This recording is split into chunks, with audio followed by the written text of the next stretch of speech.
علی من لا نبی بعد وعلی آلہ واصحابہ اجمعین۔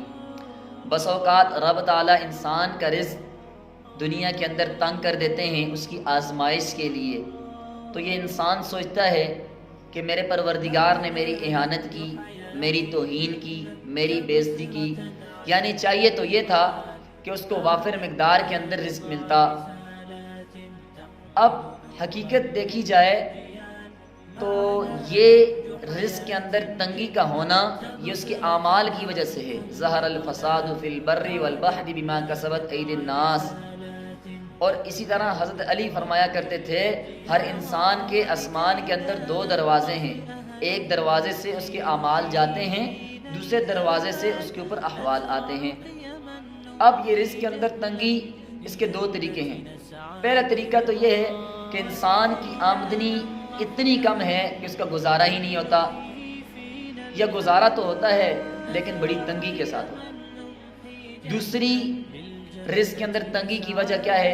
آمدنی تو زیادہ ہے لیکن اس کے اندر برکت نہیں ہے۔ اور یہ جو دوسری صورت ہے، آمدنی زیادہ ہے، مال زیادہ ہے، برکت نہیں ہے، یہ آج کل بہت کثرت سے پیش آتی ہے۔ چنانچہ مالدار لوگوں سے ہم سنتے رہتے ہیں، وہ شکوہ بھی کرتے ہیں کہ بھائی مال ہے لیکن سکون نہیں ہے، مال ہے آرام نہیں ہے، مال ہے چین نہیں ہے، نہ دن کا چین ہے نہ رات کا سکون ہے، نہ بیوی بچوں کو ٹائم دے سکتے ہیں، نہ گھر والوں کو ٹائم دے سکتے ہیں، نہ اور کوئی ایسی مصروفیت کر سکتے ہیں جس سے ان کو چین میسر ہو۔ اس کی وجہ کیا ہوتی ہے؟ برکت نہیں ہوتی۔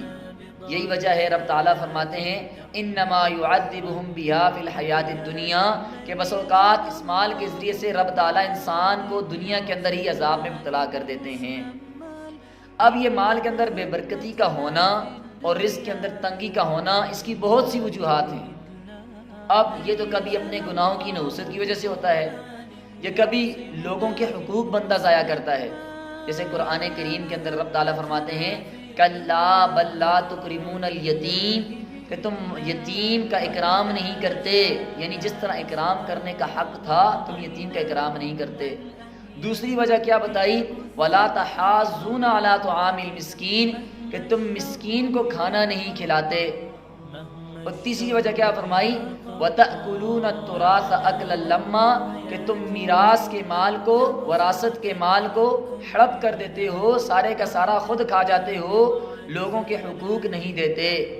تو رب تعالیٰ سے دعا ہے رب تعالیٰ ہمیں اعمال بھی اچھے کرنے کی توفیق عطا فرمائے اور دوسروں کے حقوق ضائع کرنے سے بچائے۔ وَمَا عَلَيْنَا إِلَّا الْبَلَاغُ۔